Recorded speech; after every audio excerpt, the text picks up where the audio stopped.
These are the Daily Tech Headlines for Monday, June 29th, 2026. I'm Jen Cutter. The Financial Times reports Google has limited Meta's use of Gemini AI due to a lack of capacity.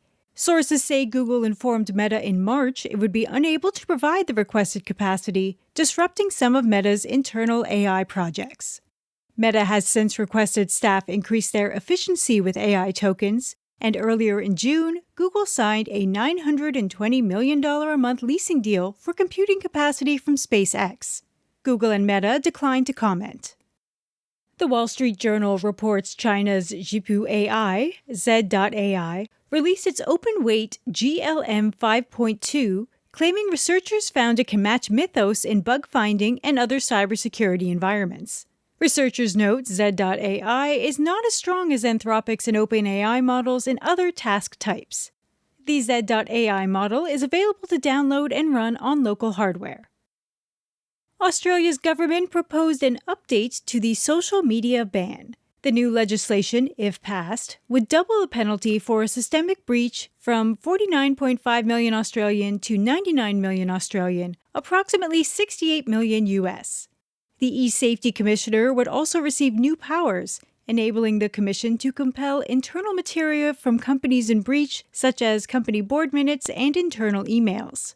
Previously, researchers found over 85% of under-16s continue using restricted social media platforms such as Facebook, Instagram, Snapchat, TikTok, and YouTube. In a statement, the Australian Prime Minister said, quote, "There are still too many children on social media." Bloomberg reports Ford executives hired 350 veteran engineers, some formerly employed by Ford, to reverse a decline in quality caused by AI and other automated systems. Ford's Vice President of Vehicle Hardware Engineering, Charles Poon, said, "Mistakenly, we thought that just by introducing artificial intelligence and ingesting the design requirements that we had, that would produce a high-quality product." Ford CEO Jim Farley said the veteran engineers contributed to a lowering of warranty and recall costs. Netflix confirmed to Ars Technica the platform now requires every user profile within an account to be tied to a unique email address. Netflix stated, quote, "This sign-in update is a permanent change that started rolling out on June 15, 2026. Accounts for children are not included in the unique email address requirement." Ars Technica reporter Sharon Harding stated their father, as soon as the email was provided so he could log in again, began receiving marketing emails and had to opt out. In 2025, California Governor Gavin Newsom signed a bill to force the normalization of volume levels between shows and advertisements on streaming platforms.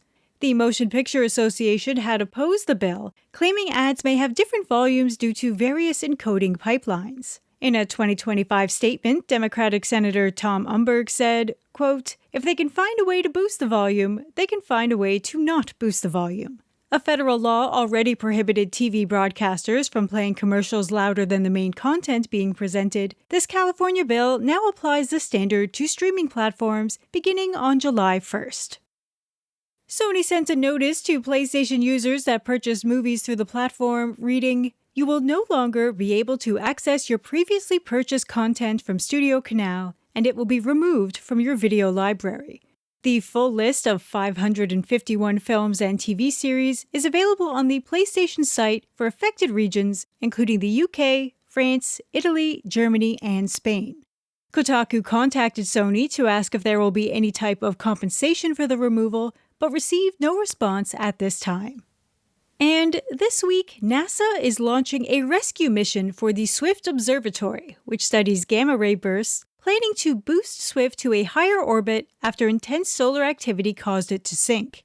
NASA contracted Catalyst Space Technologies to create a 3-armed craft to return Swift to a proper orbit. If the $30 billion operation is successful, it's possible a rescue mission for the Hubble Space Telescope, launched in 1990 and losing altitude to atmospheric drag, could be next. For more discussion on the tech news of the day, subscribe to the Daily Tech News Show at dailytechnewsshow.com, where you can also find the show notes and links to every headline. Please remember to rate and review Daily Tech Headlines on your podcast service of choice. From everyone here at Daily Tech Headlines, thanks for listening.